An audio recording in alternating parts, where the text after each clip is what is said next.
Hey man, I don't know how else to tell y'all, but I'm gonna need y'all to stop sleeping on these two playoff teams. You know what I'm saying? Two, maybe three. Did you like the video, bro? Did you like the video?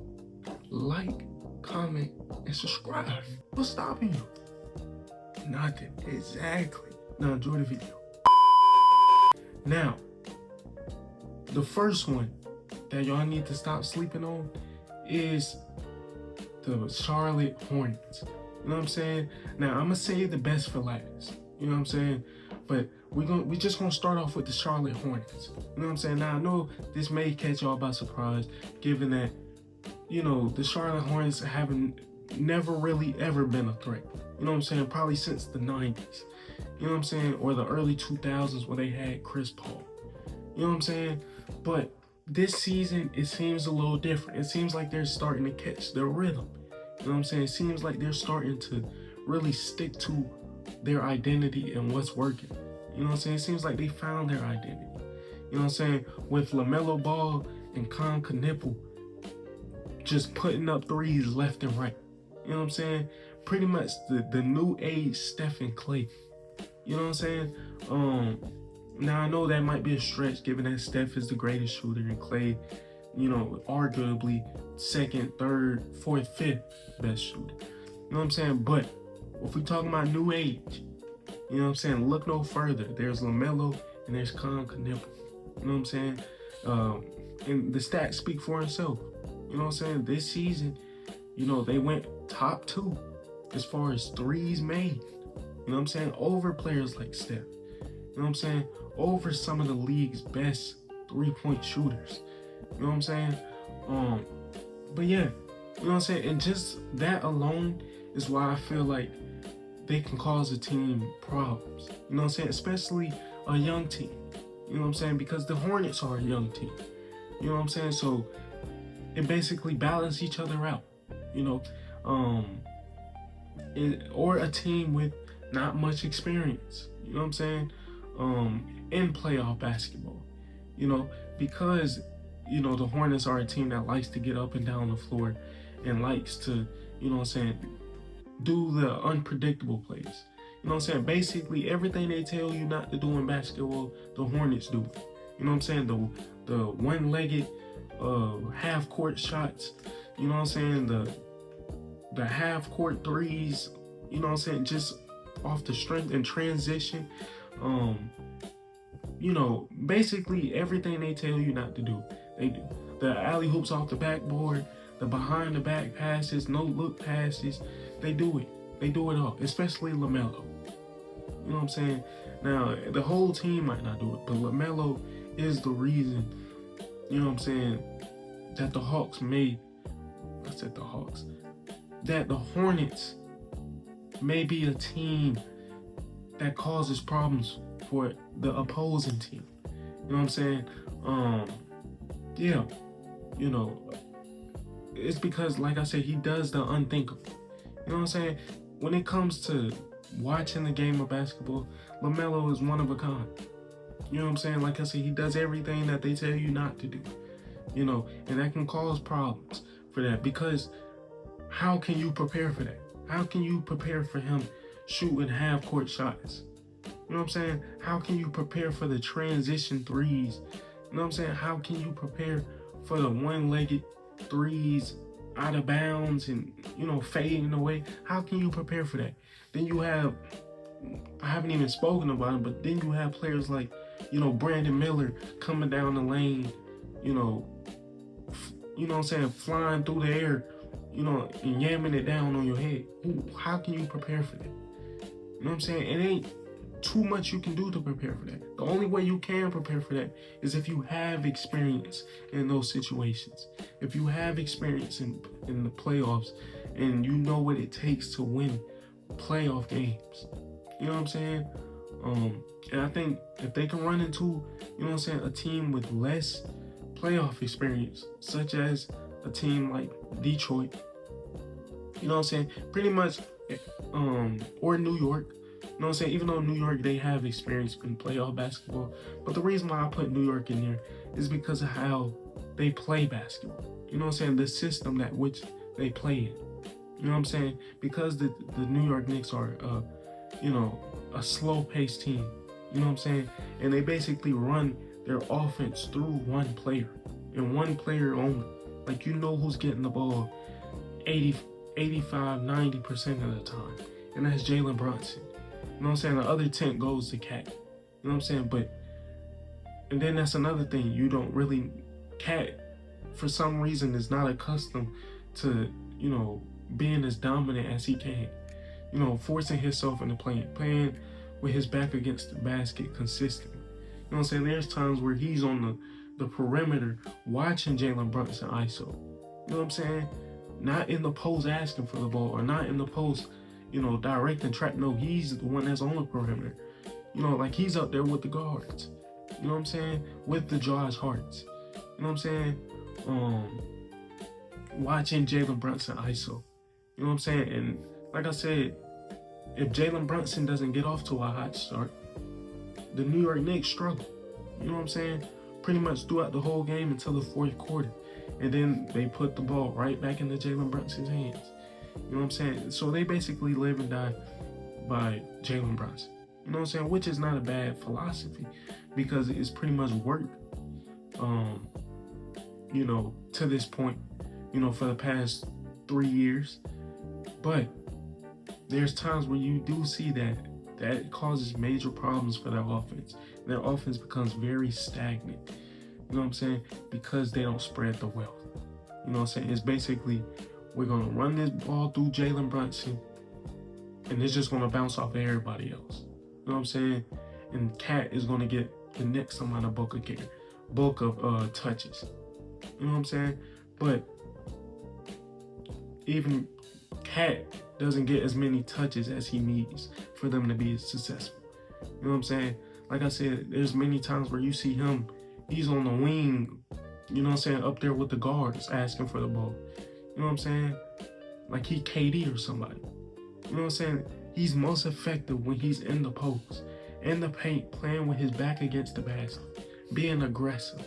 But for some reason, I don't know who's telling him that it's okay to stay on the perimeter and shoot the ball, but it's not. And you can definitely tell it causes problems, especially late in situations when he doesn't be aggressive. And when he does be aggressive, it's only, you know what I'm saying, it's already when the game is pretty much over, or they're down big, coming out of halftime or something like that. You know what I'm saying? It comes at the wrong moments. If he plays aggressive from start to finish, the Knicks will be a way different team. You know what I'm saying? A completely different team. And they'll be way better than what they are now. Because they are good, but there's times where you see that they struggle. But moving on, this is not a New York Knicks video. But moving on, yeah, the Hornets are a problem just because, you know what I'm saying, they're not afraid to put the ball up. They're not afraid to get more possessions. They're not afraid to shoot the ball. You know what I'm saying? They shoot the shots that you don't expect them to shoot. And there's no way you can prepare for that.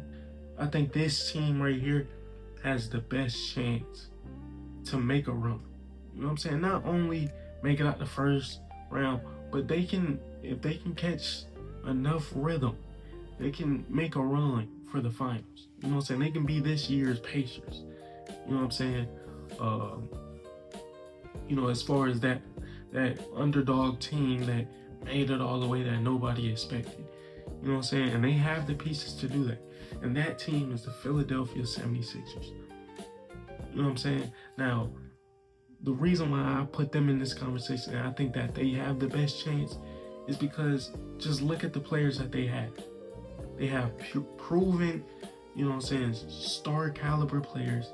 They have bucket getters, and they have players with plenty of experience to put the game on their back and to lead a team to the promised land. You know what I'm saying? Even though they don't have a player with, finals experience, you know what I'm saying? Or none of their core players have finals experience. I think collectively, on paper, this is a team that can compete with the best of them. You know what I'm saying? You have Paul George, who I wouldn't even say just one of the most skilled players of all time. You know what I'm saying? Especially if he can catch rhythm. You know, he can put a team. I wouldn't say at this point in his career he'll put a team on his back for a long period of time, but he can give you a couple games, you know what I'm saying? Maybe even a series where he can catch rhythm, catch a heater, and you know, and lead a team towards where they need to be. You know what I'm saying? Like I said, especially if he can tap into his old self a little bit. You know what I'm saying? That PG-13. You know, if he can tap into that a little bit, you know, this team will be scary because they have the pieces. They have the pieces. They have the star power. They have, you know what I'm saying, just the well-roundedness. You know what I'm saying? They have a former MVP in Joel Embiid who can show you that, you know what I'm saying, he's another one of them players that if he can catch rhythm, you know what I'm saying, he can take over a series, you know what I'm saying, and lead a team to where they need to be. And that's the thing about them, is it's not that, oh, they need this one player to play well for them to even have a chance. Either one of those players can catch a heater or catch a rhythm, and all the rest of the people have to do is just fit in where they can get in. You know what I'm saying? Because they have Tyrese Maxey, who if I'm not mistaken, averaged almost 30. You know what I'm saying? If I'm not mistaken, I think he averaged, it was between 26 or 28, something like that. I can't remember the exact statistic. But he can get a bucket at any time. You know what I'm saying? He's one of the league's most clutch players in the NBA. You have Joel Embiid. Even though he's been battling some injuries, what's new? You know what I'm saying? He's been battling injuries since he came in the league. You know what I'm saying? So that's nothing new. And we've seen in previous years, even a 75% of Embiid is good enough, especially if you have enough around him. You know what I'm saying? It's good enough to at least get you to the second round. You know what I'm saying? We've seen, like I said, Paul George. You know what I'm saying? He's, out of anybody on this team, he's probably got the most experience. Not even probably, he has the most experience when it comes to putting a franchise on his back, or, you know what I'm saying, leading a team and having experience in big time games and big pressure moments and gotta have it moments. You know what I'm saying? Even though, you know what I'm saying, he hasn't reached the promised land of the finals, he's definitely got experience. And let's not, you know, those years when he was with the Pacers, for example, he had to lead a franchise. You know what I'm saying? He didn't get to the finals, but I don't think during that era nobody would have got to the finals in the East. You know what I'm saying? Or he probably got the best chance out of anybody. No, there's very few teams that's beaten that Miami Heat team. You know what I'm saying? With D-Wade, Bron, Chris Bosh, like there's very few teams in the history of the NBA that's beaten that team in a 7-game series. You know what I'm saying? First to 4 wins. You know what I'm saying? I just don't see it. And yeah, like I said, it's just, they have the pieces. On paper, they have everything you need as far as basketball. As far as winning basketball games, they have everything you need, especially offensively.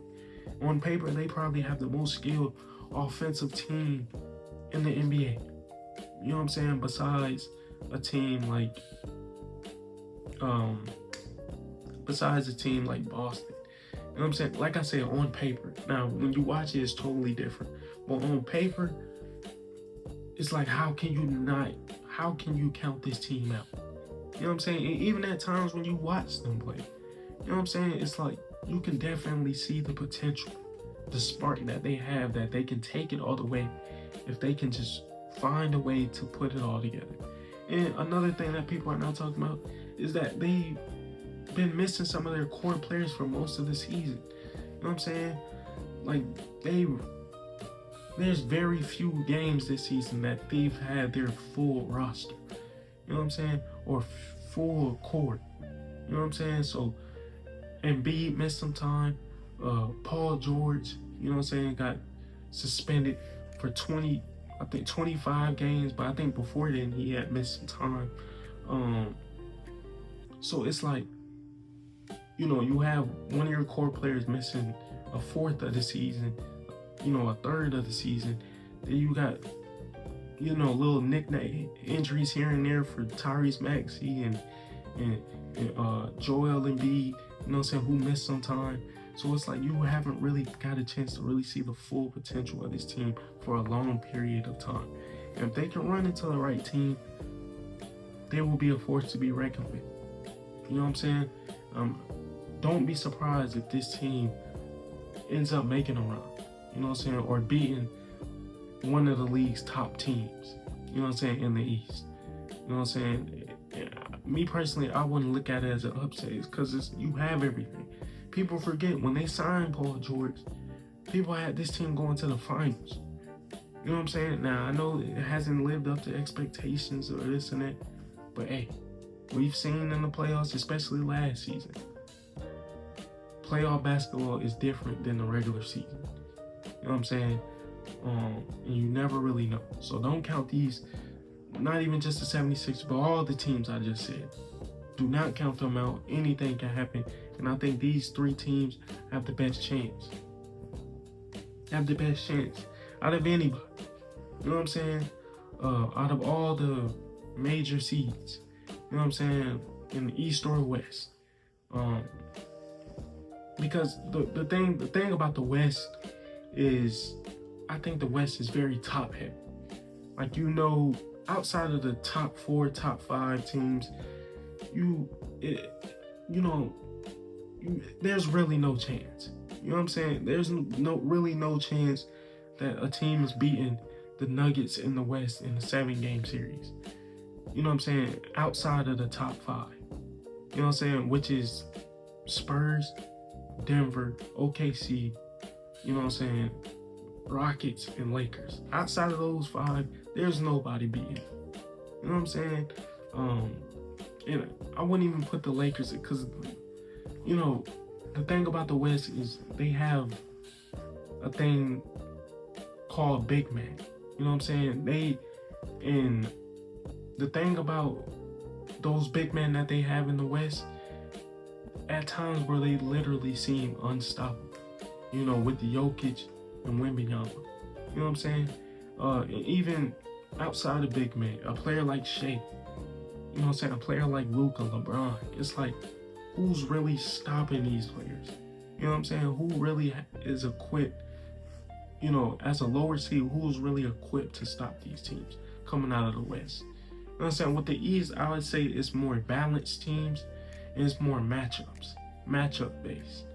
But the West is very top heavy. Outside of the top 5 teams, it's not really, they just not equipped to beat those teams. It's just not, it's not happening. But yeah, that's all I got for this video. Appreciate y'all for watching. Make sure you like, comment, and subscribe. Do those 3 things for me right now. What you doing? You did it? You did it? Oh, I appreciate it. I appreciate it. I appreciate it. Oh, you didn't do it? You didn't do it. Yeah, you in the back. Did you do it? You did it? I'm gonna take your word for it. I'm not asking for too much.